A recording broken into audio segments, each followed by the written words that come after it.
ចានាងខ្ញុំជម្រាបសួរម្ដងទៀតហើយបងប្អូនទាំងអស់គ្នាចាអរគុណណាស់ដែលបានចូលមក Channel របស់នាងខ្ញុំក្នុងពេលវេលានេះចា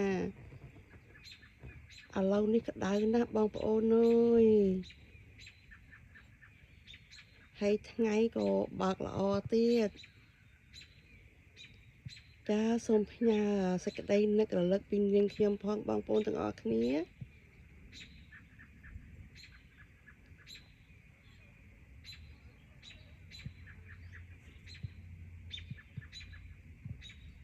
ចានៅក្នុងព្រៃឬទៅសัตว์យំទេបងប្អូនទាំងអស់គ្នាអើយគួរឲ្យស្រណោះខ្លួនណា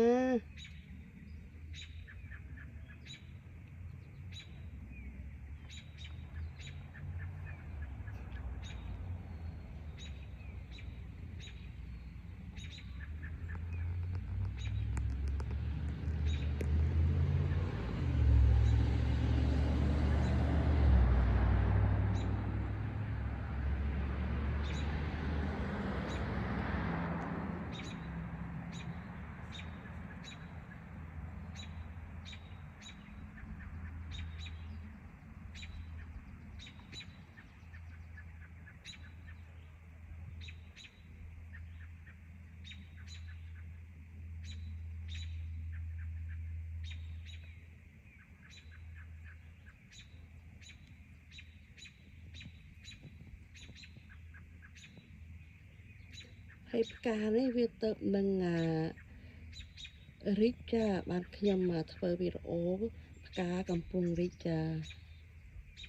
អរគុណណាស់បងប្អូនដែលបានជួយត្រឹមត្រូវវីដេអូរបស់នាងខ្ញុំចា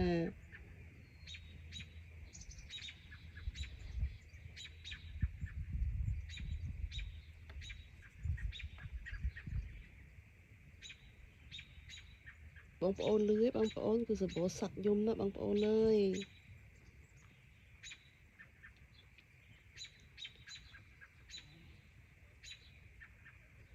ពោះរៀងនាងខ្ញុំមករស់នៅគឺម្ដុំព្រៃចាម្ល៉េះហើយអត់មានសំឡេងមនុស្សអត់ឮសំឡេងឡានឬក៏សំឡេងក្មេងៗលេងខាងក្រៅអីទេចាឮតែសំឡេងសត្វយំទេចា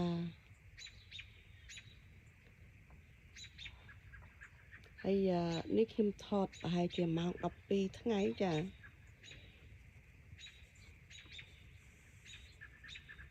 ពេលថ្ងៃហើយនៅតែឮសត្វយំជីបចាប់ពេញនឹងទៀតចា